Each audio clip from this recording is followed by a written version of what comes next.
I'm looking forward to going to the pub. In this algebra workout, we're going to be approximating functions like exponentials and logarithms by finding their Taylor polynomials and their corresponding infinite Taylor series.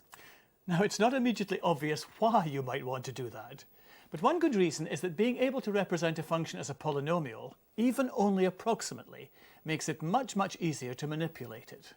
So without further ado, let's look at the problems on this worksheet. First, I need to find the Taylor polynomial of degree 4 for this function, e to the minus x, about 0. Then I have 3 problems where I have to find the Taylor series. And here I've got to give a range of validity. Now, you're already used to being careful about division by 0 or other invalid cases when doing any sort of algebraic manipulation. Well, with Taylor series, that care is very, very important. You never derive a Taylor series without checking a range of values that it's valid for. Alan can use some pictures to explain why this is. Well, let's draw part of a function y equals f of x. But by the way, don't worry what it is. It could be quite complicated, and we're trying to simplify things here. Now, we're going to create some special polynomials p of x. And we're going to plot these on the same axis.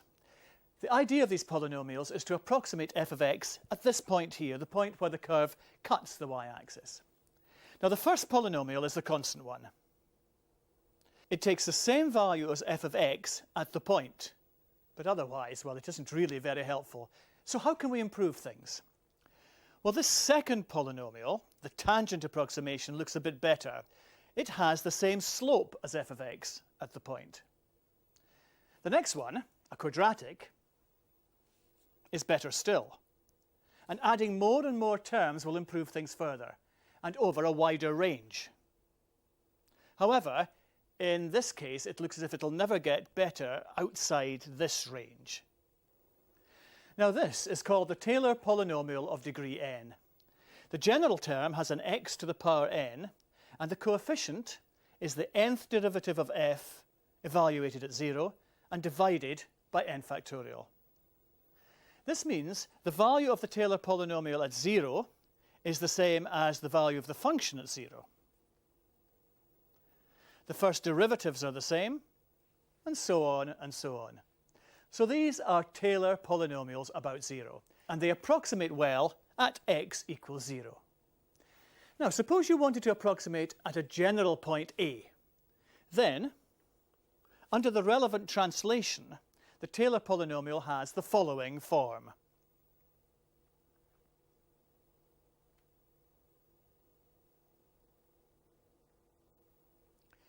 Now, here we have x minus a instead of x, and the derivatives are at a instead of at 0. So this is the general case. But in fact, Sarah doesn't need it. So to find the Taylor polynomial of degree 4 for f of x equals e to the minus x, about 0, I have to differentiate f of x 4 times and then each time evaluate the particular derivative at 0. So the first time I need to find is f of x. Well, that's easy. It's e to the minus x. Now I need to differentiate this. Well, e to the minus x is effectively e to the minus 1 times x. So f dashed of x, the derivative, is negative e to the minus x. Now I need to find a second derivative. So again, multiplying this term by minus 1 gives me plus, so that's e to the minus x. Now I need to do this twice more to find 2 more derivatives. But what I'd like to do first is evaluate these 3 that I've found with x equal to 0. So f of 0, well, e to the minus 0. E to the minus 0 is 1, so that's a nice, easy answer. Now I want to substitute x equals 0 into negative e to the minus 0. So e to the minus 0, well, as we said, that's 1. So this answer is negative 1. Now you should be able to see a clear pattern forming. So my next answer is going to be the evaluation of e to the minus 0. Well, that's the same result as we had up here, so that's 1. Now I filled in the next 2. The third derivative of x, negative e to the minus x. So I'm going to get the same result as I did for the first derivative. So that's going to be negative 1. And finally, the fourth derivative is e to the minus x. So again, it has the same result as f double dashed of x, which is 1. Well, I've already written out the Taylor polynomial that I'll need. It's p of x is equal to f of 0 plus the derivative multiplied by x plus the second derivative by x squared all over 2 factorial plus the third derivative and so on to the fifth term. So my first term, f of 0, well, I found that it was 1. And for my second term, I need to take the first derivative and multiply it by x. Well, the first derivative answer was negative 1, so that gives me minus x. The next term, f double dashed of x, or the second derivative, well, that was 1, so I just have 1 lot of x squared over 2 factorial. And my next term, well, the answer was negative 1, so this is going to be minus x cubed over 3 factorial. And the final term is, again, 1 multiplied by x to the power 4 over 4 factorial. So that's plus x to the 4 over 4 factorial. So that's the Taylor polynomial of degree 4 about 0. So let's now see the graph of Sarah's function. F of x equals e to the negative x. Well, Sarah found the Taylor polynomial of degree 4, so let me now plot all the Taylor polynomials up to degree 4 on the same axis to see how good the approximations actually are. Here's the Taylor of degree 1, of degree 2, 3, and finally 4.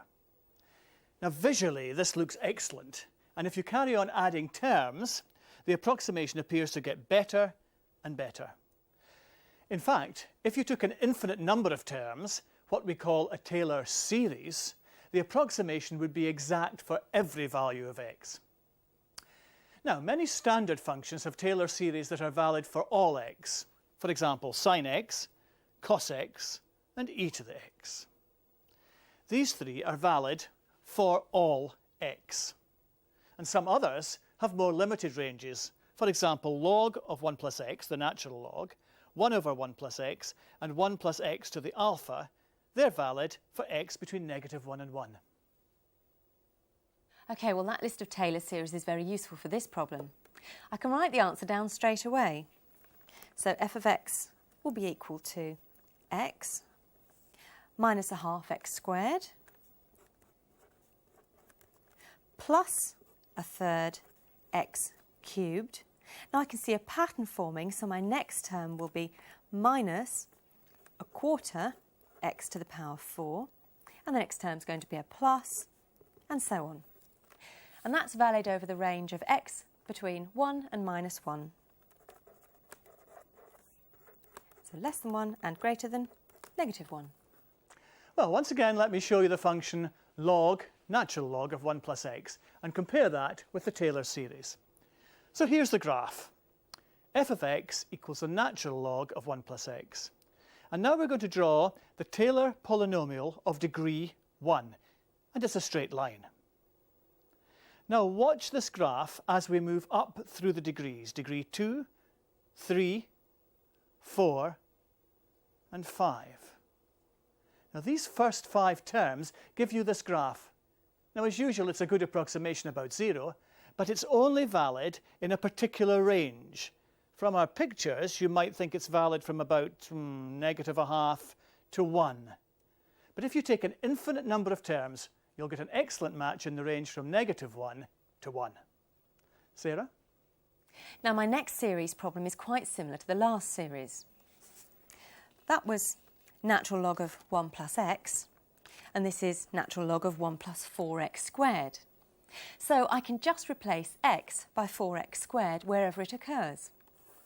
So I can write that out as, well, instead of x, my first term is going to be 4x squared minus a half times not x but 4x squared all squared plus a third, again 4x squared, and that term is cubed, and so on.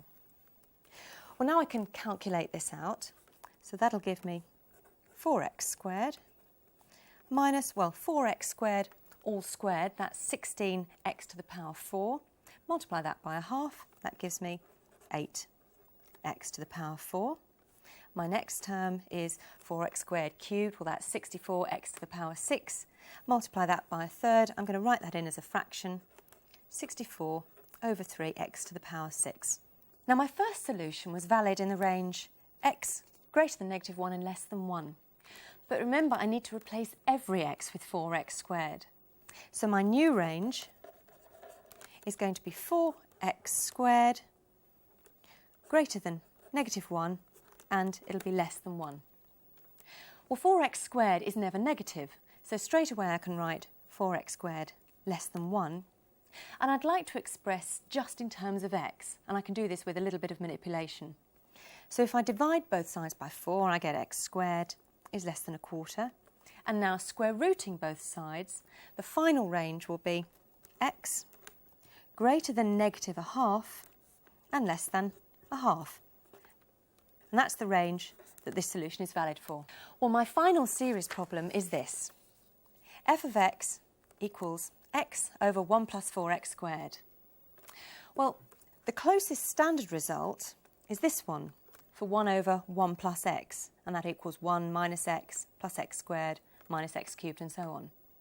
And I can use it, but only if I ignore the x in the numerator for the moment, as long as I remember to multiply each term of the finished series by x at the end.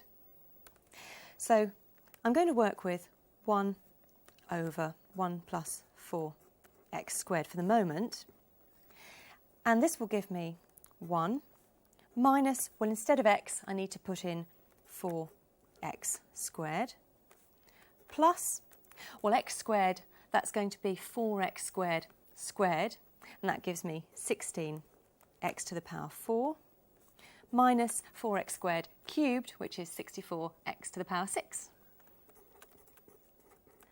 And so on. So that's my series, but remember I need to multiply by x. Well, that gives me x times 1 over 1 plus 4x squared, which gives me the x over 1 plus 4x squared that I need. So this becomes x minus x times 4x squared, well that's 4x cubed, plus 16x to the power 5, so each time the power of x is just increasing by 1, minus 64x to the 7, and so on. And this is valid in the range x greater than -1/2 and less than 1/2 for the same reasons as before. Now, I won't plot any of the graphs, but I'll show you a trick for finding certain Taylor series which you might find useful. Sarah has been working on this function, but she previously got this answer when working on the natural log of 1 plus 4x squared. Here's the trick.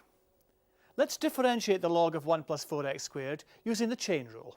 We get 1 over 1 plus 4x squared times 8x.